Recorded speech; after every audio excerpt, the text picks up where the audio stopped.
are tons of remakes being made these days, but what does that word really mean? Well, lots of things. While the recent Resident Evil remakes have been mostly faithful modernizations of the original, Final Fantasy VII Remake is more like a complete reinvention. It boldly swaps the traditional turn-based combat of the 1997 original with exciting real-time action, and expands the first act of the classic story into a full game by adding dozens of hours of character development and world building. And also a bit too much filler. It may not be a perfect reunion, but with or without nostalgia in play, this is still a great JRPG in its own right.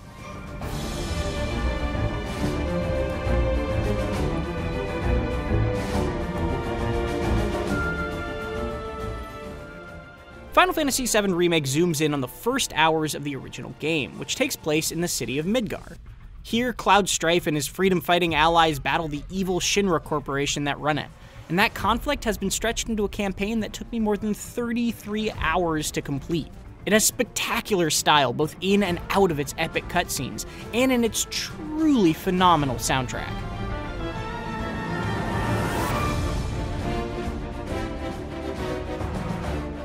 As a big fan of the original's turn-based battles, I was thrilled to find that Remake's revamped combat still proved to be endlessly engaging. Flashy basic attacks charge up things called ATB bars, which then let you use your team's unique weapon abilities, equipable spells, and items from the comfort of a slow-motion menu. It's extremely different, but there's still a tension to every choice that truly reminded me of the original's frantic decision-making moments. And you can't just mash square. Part of that is because filling up an enemy's stagger gauge will make them take extra damage for a time. We've seen that in games before, but the clever twist here is that every enemy staggers in a different way. Learning those differences kept combat fresh the whole way through. That variety is a big part of why its epic multi-phase boss fights are so incredible too. These powerful enemies push you to learn tricky patterns, and the way they seamlessly blend in cinematics always put a smile on my face. The Airbuster!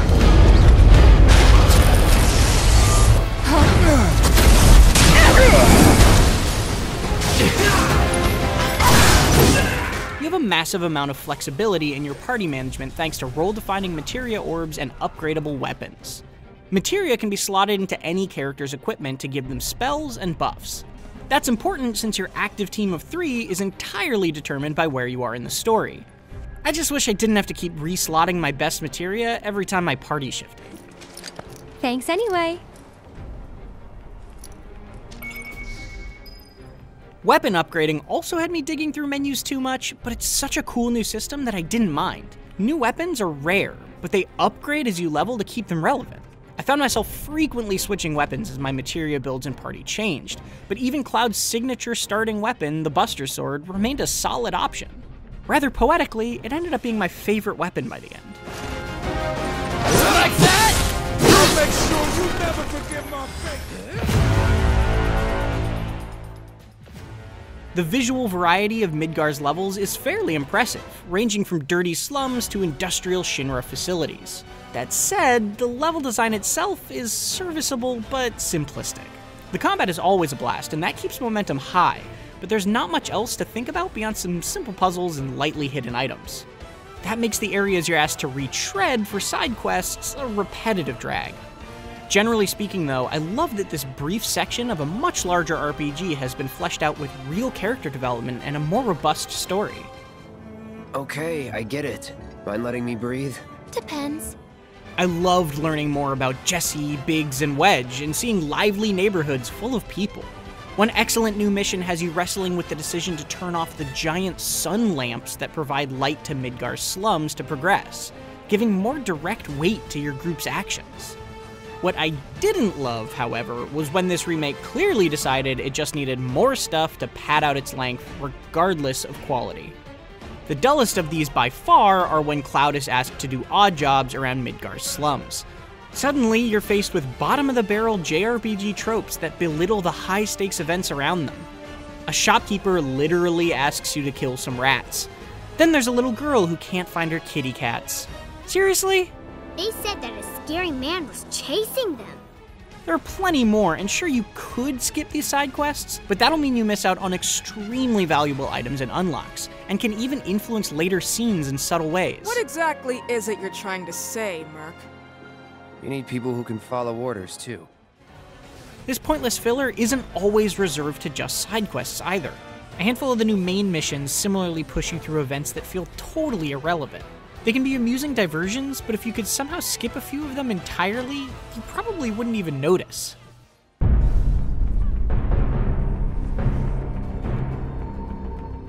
Square Enix has generally done a great job of making this originally brief Midgar section feel like a bigger story, and showing things like Cloud's cold, Merc heart warm over time gives vital character development to a part that didn't have much in 1997.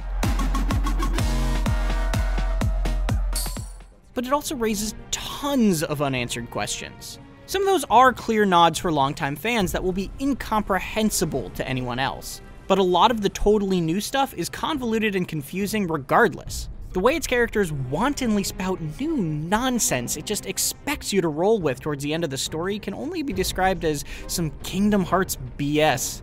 And I say that as a Kingdom Hearts fan. Ultimately, I would have liked a more satisfying conclusion to this story, and a better jumping off point for its eventual sequel. Thankfully, reaching the credits does unlock a hard mode and a chapter select, allowing you to easily return to any area with your current equipment. Filler or not, I do plan on diving back in to tie up some loose ends. Or just throw some darts.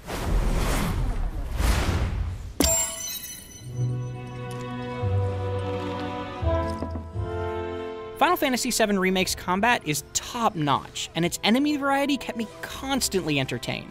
Seeing this snippet of a story fleshed out with the previously hidden humanity behind Midgar filled me with pure joy. The dull RPG filler and convoluted new plot points that accompany that did stop my ear-to-ear grin from being constant, but never long enough to kill the mood completely. This remake still delivered on letting me relive part of a classic in stupendous fashion, while also standing as a great RPG all its own.